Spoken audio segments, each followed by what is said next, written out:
You are now tuned into the sounds of Big Nate Sports Talk. It's on all the time, anytime.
Tuned in to Big Nate Sports Talk, the show that is on all the time, anytime. And now, ladies and gentlemen, your host, Nathan Snell.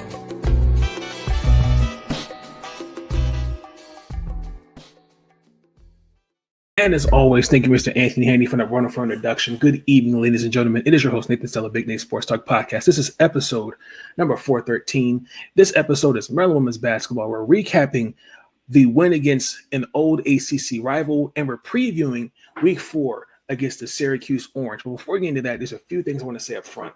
You should already have seen episodes 412, WNBA Mock Draft 1.0, 414, 415, all the Ravens Commanders recaps. I'll record those as soon as this is done. Maryland football, painfully have to talk about that. That's for 16, for 17, Maryland men's basketball. Be on the lookout for those episodes. And that's pretty much what's happening this week. I would like to take this moment to thank Rose DePaula from the University of Maryland's PR for allowing me to cover this past weekend University of Maryland Duke game. It was a great opportunity to cover that.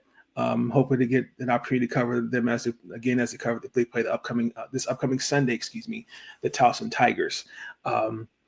And then also in this episode, I have a serious one final thought that I'm going to talk about. It does and it pertains to Sunday's game. It doesn't pertain to Sunday's game, but it pertains to, let me say, somebody trying to make it about themselves regarding Sunday's game. But stay with me on that as we get to one final thought. But let's really just get into it. So last time we left off, we were talking about the win against UMBC, and we played Coppin State. We beat Coppin State 70-47. That was our first home game. That was last Thursday, and that was something. Kaylin Smichael led the way with 20 points. Sarah Tibiasu had 12 points. Sailor Poffenbarger had 10 rebounds, 6 points, 2 assists. The second quarter was essentially the nail in the coffin. I knew the game was over when there was a possession where we were on offense, and I can't remember how it happened, but I don't know what the Eagles were doing defensively, and I think it was Sarah who might have shot the three. I can't remember. And the coach, what's what I'm looking for? He is very adamant. He's very emotional, and letting the player know you got to step up on defense. And I knew it was over after that. I really didn't. It just looked at times very one-sided. I mean, Coppin State is a good basketball team, but there were a lot of times, from my perspective, when watching the game, I thought for the most part, I thought in the first quarter, I thought they kind of made things a little tough for Maryland. They kind of hung in there, and I think once Maryland kind of got things going, then I think that's when everything kind of edged. But the first quarter, the Terps shot 33% and 27% from three. Again, that will get better. I thought the pace could have been a lot better. I thought, like I said, the Eagles came out aggressive. I felt like, especially in the transition, I felt like they could slow the ball down. I've looked at the film for that game, but again, the second quarter, 4 points, and in that second quarter for Coppin State, the shots that they were taking, they weren't good shots. I mean, whether it was, lack of ball movement, not off ball movement. I mean, the offense just looked all out of sorts. They did well. I mean, as the game went on for the Terps. I mean, they were 40% out of overall. They're going 2 of 18. Kayleen was 4 of 6. Sarah was 4 of 7. Sailor was 2 of 8. Got better, but you could see they went more of post dominance, and I think that was key. And then that's really all I could really say outside of that. I do also, and I'll mention this. I'll mention this for the Duke when we talk about the Duke game. But in the transition game, we forced Coppin State to turn the ball over 17 times, led to 18 points. 10 of those turnovers were steals. Ava McKinney, if I remember correctly, had 3 of those steals. The biggest thing is everyone's been criticizing Coach Freeze about she needs to get this player, get this, get that, and she's got a lot of length. And again, they have, I think what I'm seeing so far are definitely pieces to the puzzle. When you look at the bench, out of the 70 points that we scored, 55 of them respectfully came from our transfers. And it was a better game, and I like that. So we were 2-0 in that game, and it was better. It was better. And then the UMBC game. Now we're going to transition into the Duke game right after this.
All right. This past Sunday, we saw an old ACC rival. We saw the Duke Blue Devils. They were coming into this game ranked number 11, as we were ranked number 18. The last time we saw the Blue Devils was the 2014-2015 season. We had beat them in the Final Four. So we all know what that this rivalry has meant to us as a program. It was great to see a lot of legends in the building. The great Dottie McKnight was in the building. Chris Weller was in the building. Christy Winter Scott, Brianna Jones, Alyssa Thomas, Marissa Coleman, Alana Beard was there. Who else? Bernie Alexander was there. Jakia Brown Turner was there. Just a lot of great, good Maryland players. But we defeated the Duke Blue Devils. The final score I really don't know how to really feel about it, but I'm happy. The final score was 80.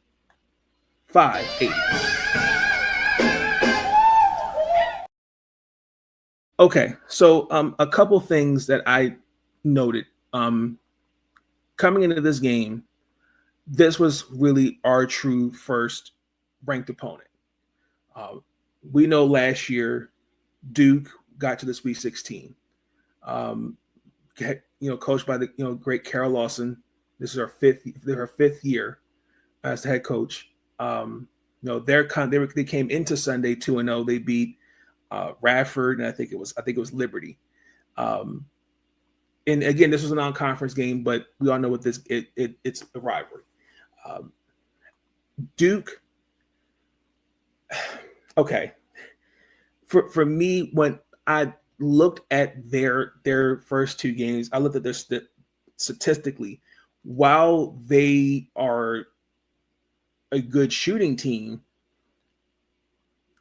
I can't give them that. Now, they have been a better. Now, there's a reason why they got to the Sweet 16 last year. Last year, I think it was like around 44% from the field. They're doing better, but again, look who the first two opponents were. Now, there is something that needs to be said about playing ranked opponents. Last year, if I remember correctly, seeing the stat, they were 5-8. They lost the number 1 South Carolina. I think it was number 17 Louisville. I think it was I want to say it was the 15th Notre Dame, number 10 UConn, NC State, Duke. Oh no, sorry. When Duke was 6th at one point, Virginia Tech. I think when they were like 14, and I think they were at 12 at one point at the season. So yeah, that was something. Mike Keys was rebounding. I thought rebounding was essentially key in this game. I was curious to see how the rotations were going to look. Also, too, Riley Nelson was back in the building. She's redshirting this year because she's recovering from an ACL injury. So she was there. Nice to see her. I also thought protecting the ball was a big key. What I have here in my hand, I'm looking at the stat sheet, and one thing that stood out to me right off the bat was rebounds. I thought the rebounding was kind of the key. When, especially in the first quarter, Maryland did an exceptional job rebounding the ball. Christina Dulce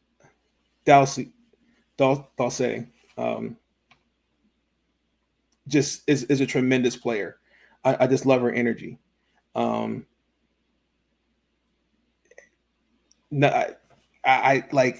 think she has been she's been the answer to what we need, especially in the paint. I have no problems with that. I do at times look back at the tape. Sometimes I would like to have seen Amari in there, Amari DeBerry. But again, you're coming off, injuries. That's a big difference. We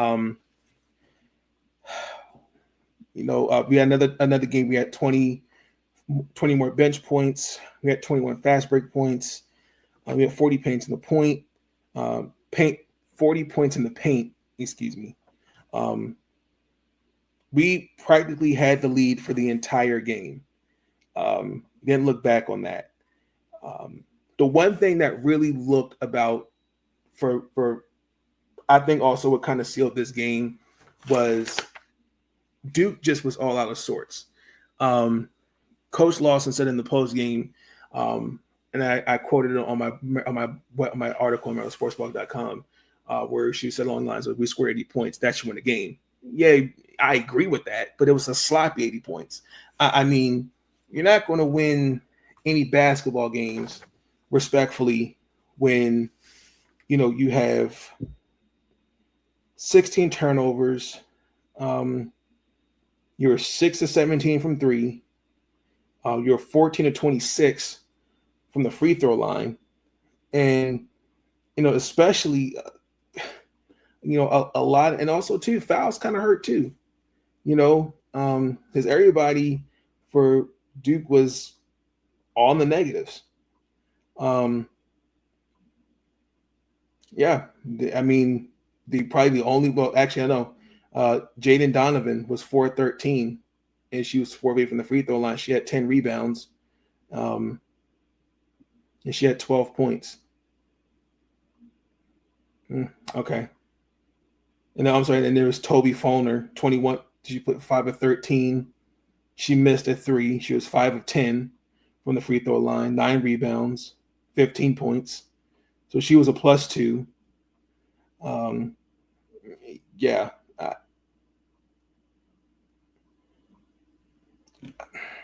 No. Yeah, that's just not going to help. And then also too, when you looked at the game, they're missing layups, missing bunnies. Those are killers. When you look at these stats, these stats do not reflect how they looked.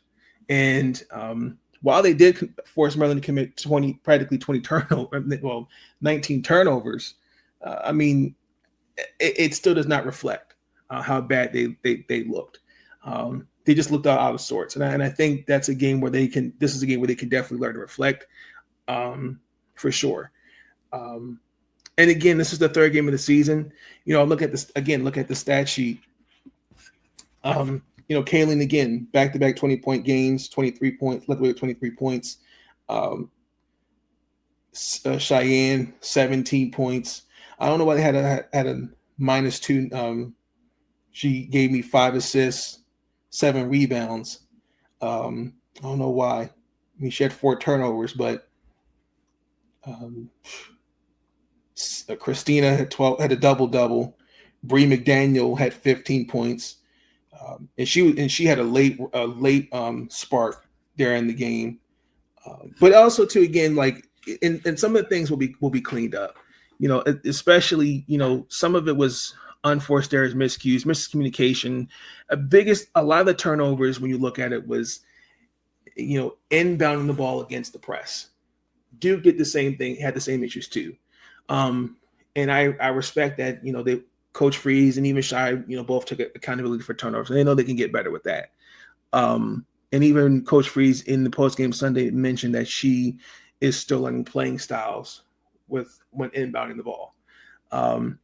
This felt overall as a game, it felt like everybody played a complete game. When somebody struggled, somebody else stepped up. I mean, again, with 10 new players, it's going to take time. And it's starting to come, the adaptability piece is going to click. And it's all there. Again, like Allie, even though, she didn't, she impacted the score sheet. 4.3 rebounds, she still impacted in different ways, whether that was defensively. But I like to see her get the ball a little bit more offensively. Mira McLean, she had more impact on the defensive side. Saylor came in, did the same thing. Sarah, stat sheet doesn't reflect. Everybody impacted the score sheet in some way. So I'm really proud of how they looked. But when I look back at the tape, and we had media availability today with Coach Freeze, and I even asked her, I said, the one thing that stood out to me was the rebounding. And that's going to bring up with our next matchup with Syracuse. But overall, it was just a great environment to be in Sunday. It was it was a sea of red. Like I said, the legends were in the building. Kara didn't see it as a rivalry, a renewing rivalry. It just was because she's from the DMV, she's from the area, so she just saw it as an opportunity for her team to just learn, enjoy the moment, and learn to grow from it.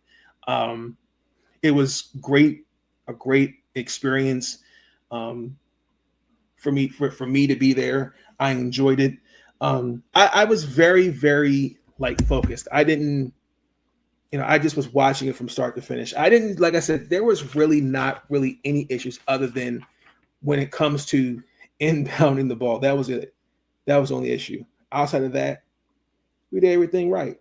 I will say that times I think we were trying to improve our net. Duke was trying to improve their net rating, and that was something. But if you overall takeaways, Kayleen Schmeichel is a hooper. Bria McDaniel is reminding folks of who she is. Also, too, this narrative.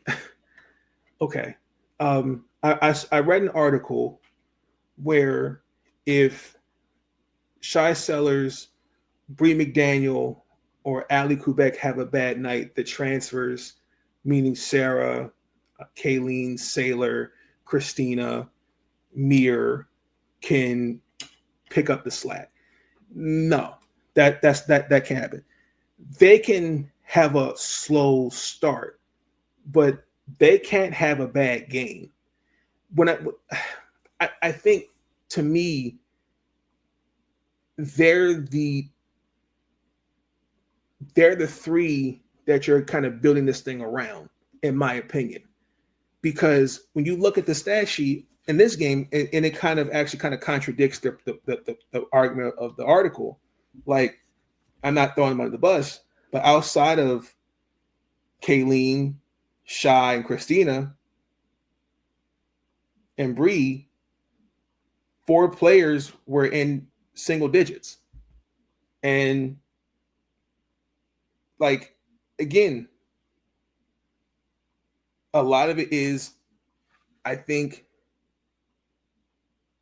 sometimes I think matchups dictate, and also too, I think it just you can have a bad game, you can have a slow start. It just happens, like it's the first game season. If this was like week 10, we're 10 games to the season, you might have an argument. But like for this notion that the 3 of them can have a bad game, no, I disagree with that. Because because they are the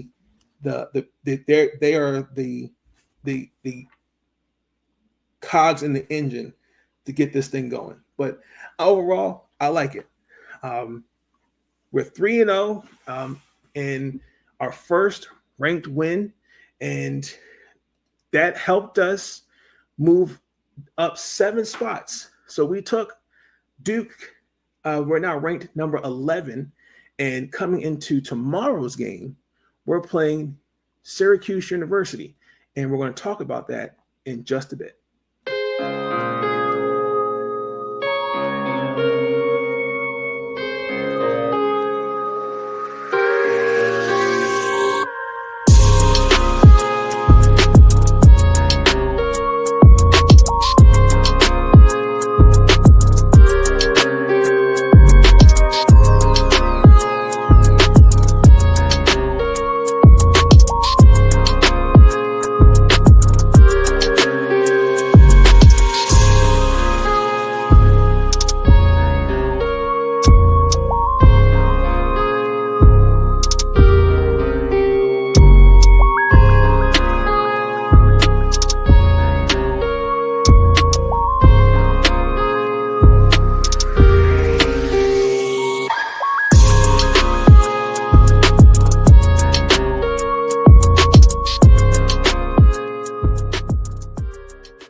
Alrighty, and the number 11 ranked Lady Terps this upcoming Wednesday, take on Syracuse. And the last time we saw Syracuse last year, we won the game. It was at the Xfinity Center. Bria McDaniel had the game sealing steal. The final score was 83-81. Last year, Syracuse, they won 24 games. I think they won, remember correctly, 13 games in the ACC. This year, they're 1-1. They beat Niagara, and they lost to St. Joseph. The final score in that game, if I remember correctly, was 84-70. A couple things to note. This is a different Syracuse team. 3 of their top 5 scorers, including Daisha Fair, no longer there. Georgia Worley is still there. Kira Wood, just to name a few, still there. Again, I think they'll be okay. But again, you're going to have roster turnover. They'll figure it out. In today's media availability, we talked about, what was her keys, especially when I asked Coach Freeze, looking back at the Duke tape. One thing I also should have mentioned when talking about the Duke recap was the rotations. She went 8 rotations, went 8 deep. I don't expect her to do that. I'm actually kind of curious to see what her lineup will look like. She, especially come foul with the fouls. Let me give you an example, because Christina had 5 fouls, and that was late. So Allie, in the Duke game, she got hit in the face, so she was out for a bit. And I was surprised Amari didn't get out there. So then that's where you brought in Mir and Sailor, because it was just this game. Those are the 8. So I'm curious to see how the rotations look against this team, against Syracuse. I even asked, especially Coach Freeze had even said that Syracuse, in terms of rebounding, they're a good team as well when it comes to the boards. Now, Syracuse is also, even in the 2 games, they are, according to the stats, the 15th best shooting team, second best in ACC. But again, it's against non-conference schools. Again, St. Joseph's and then the Athletic 10. Niagara is a decent school, but they come on. I mean, that's minuscule. So I'm just curious to see how we'll look against the 3-point shooting. Lineup wise, I'm looking for just how we start off defensively. I think defensively, rebounding would be key, setting the tone. I'm curious to see our turnovers, how we cut down on that, even though we had 20. But again, if you look at some of those turnovers, a lot of it again was just inbounding. I think what we'll get better at for sure, especially against the press. My next key for sure is I kind of want to see more of a post presence. I kind of want us to take advantage of that. I want to see how we look, kind of take advantage of the post. We see an open player, take the shot. So at times I want to see our half-court offense develop. I felt like at times I think we fall in love with the transition game a bit too much, and I really would like to see what how our half-court offense could be. And then when you have Bree McDaniel and Allie Quebec, who were in that game last year, 2 impact players last year. Allie, if I remember correctly, had 23 points. If I remember correctly, like I said, Bree had the game-winning stat. I can't remember her stats off the top of my head, but I remember Allie had 23 points. I'm looking for them to have a big game. Shy, but like I said, everything's coming together for this Maryland team. This is the first time they can start off 4-0. Again, like there's growing pains, but that's again, when you have 10 new players, that's going to happen. I don't see Syracuse throwing them off. So again, we're facing another ACC opponent. This should be interesting to see.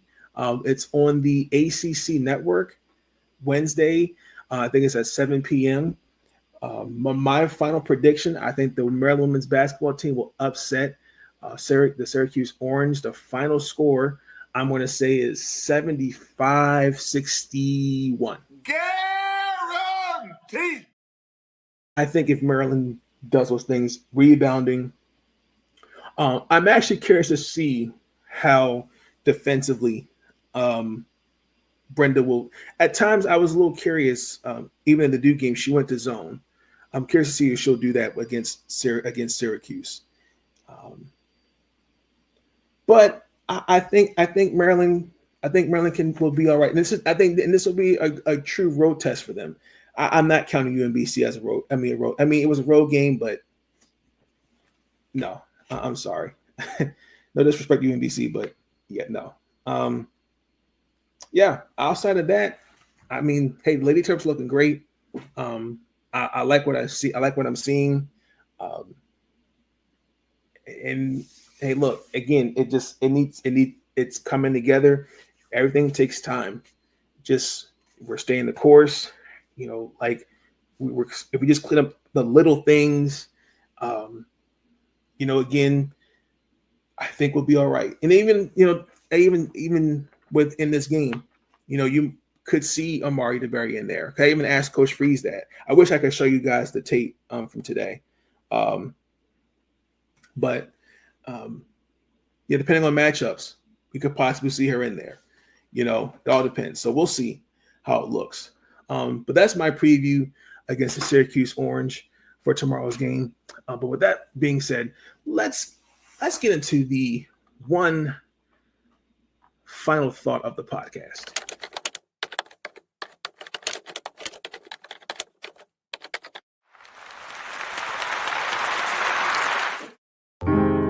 Thoughts are running through my mind, so I took some time to find a minute or two to organize. Okay, so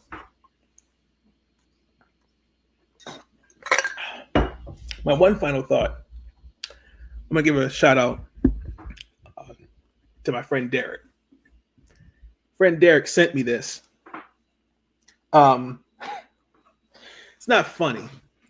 I'm laughing because I'm laughing because I really can't believe it got this kind of attention. So as I said earlier, first and foremost, let me thank again Rose DePaula from the part of Maryland's PR team, women's basketball, for allowing me to cover the game Sunday. Much appreciate the opportunity. Again, looking to cover them again this upcoming Sunday against the University of Towson as they're back at College Park. As you know, Sunday's game was against University of Duke. We know what that rivalry, especially as Maryland being in the ACC. Okay. So Sunday featured two things. Maryland honored its alumni, and it also honored the 2015 team that beat Duke to get to the Final Four. I want to make sure that's clear. Those were two separate things. So the first thing they did was they had all the alumni gather. Like I said, Crystal Langhorne was there, Brianna Jones, Marissa Coleman, Brene Alexander, Jakia Brown-Turner, Dottie McKnight, Chris Wallett, all of them were there. All go on the court. All get a picture. On the screen, the Jumbotron, Maryland alumni. Then what they do next is they honor the 15 team, the Final Four team that beat Duke. Okay, those are two separate things. I want to make sure that's clear. So, some of y'all may know her. She went to the University of Maryland and then went to the University of Duke. Most of you know Lexi Brown. Listen, what Lexi Brown did at Maryland those 2 years, no one's taken that away. No, the accolades speak for themselves. She was a baller. Not taking that away from her. Respectfully, Lexi, you are not an alum of the University of Maryland College Park. Your degrees are from Duke. You transferred, and from your exact words, quote unquote, you wanted to be closer to home. Okay. This is what she said on her Twitter. This is what my friend Derek sent to me. The way Maryland acts like I never played there is hilarious. There were only 3 players from the 15 team that were there. One of them I know for a fact was Brianna Jones. I think the other two, it may have been I want to say it was Brianna Mosley and oh my God, that's going to bother me now. It was just three. It was just the three of them there. There was nobody else. Lauren Mincy. There's Lauren Mincy, Brianna Jones, and I want to say it was. If it wasn't Brianna Mosley, it had to be Asia Ellison. That's besides the point. My point, the point that I'm trying to make is nothing should. What stopped you from coming to the game? I'm pretty sure she has her rings. What stopped you? The information to reach out to the PR is on the website. I mean, it come like the fact that like people really gave it attention, it made no sense. And then on top of that too, like, and then somebody brought up Angel Reese. I don't know why, like their careers are totally different. And then she responded to it. And since then, she's put her account on private. Listen, Lexi was a great player at College Park. Not taking anything away from her. I think what the misconception is because alumni, she thinks that she should have been there. Nothing stopped you from being there. You could have went. It comes across as entitlement, like it's almost like how dare they not call me and say, "Hey, we're having this here Sunday. Please be here." I'm pretty sure you were aware the game was what the game was. This was happening for months. I like this is not the first time she's done this, and this will not be the last time she's done it. Because I mean, it doesn't faze me because it's not the first. She just says some of the wildest stuff. And then when people check her or, they other things, then she gets defensive, sensitive, then she just all this other stuff. I just thought it was unnecessary to take shots at Maryland like that. Now, I don't know I don't know if she's got some vendetta against somebody. I don't know what the case is. But for all I know is they reached out to her via email. They even probably called her. She didn't even probably respond to it. That's on her. But nothing stopped her from getting a plane ticket. I don't care if it was via Southwest, American Airlines. I don't care what. It didn't stop her from going to the game Sunday. Nothing stopped her. Okay? Like, she was on that team. They honored them. That was it. The alumni were separate. Those alumni have graduated from College Park. That's different from honoring the 15 team. Two totally different things. And even in that, they even honored Alyssa Thomas. So, I mean, I don't know. It just Alexis Brown is something. Yeah, no. And like Dejanay Carrington went and graduated from Stanford, and they've done her dirty. They need to do right by her. Transferred and graduated from Baylor. Grad transfer is a little different, but like Angel Reese, she went to Maryland, transferred, but her degree is from Louisiana State University. Period. Lexi Brown's degree is from Duke University. I think she even has a business degree. I think she has I think Ava has a business degree as well. Duke University.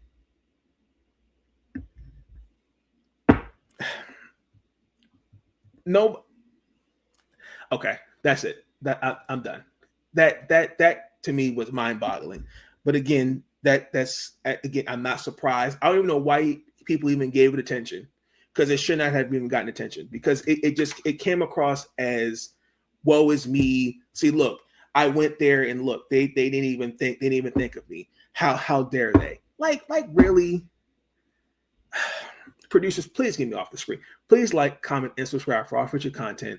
I'll catch you guys on the flip side. Please stay safe and please ladies and gentlemen, go touch grass.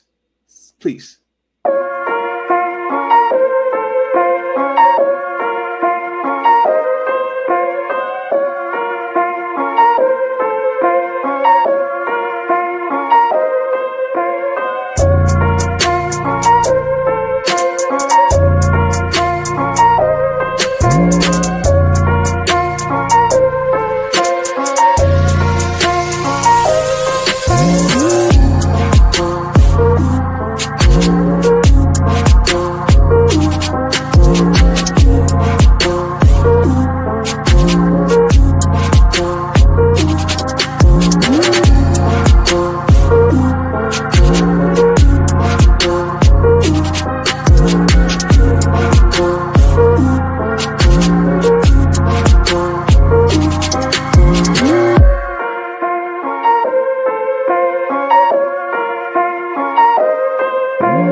Thank you for tuning in to Big Nate Sports Talk.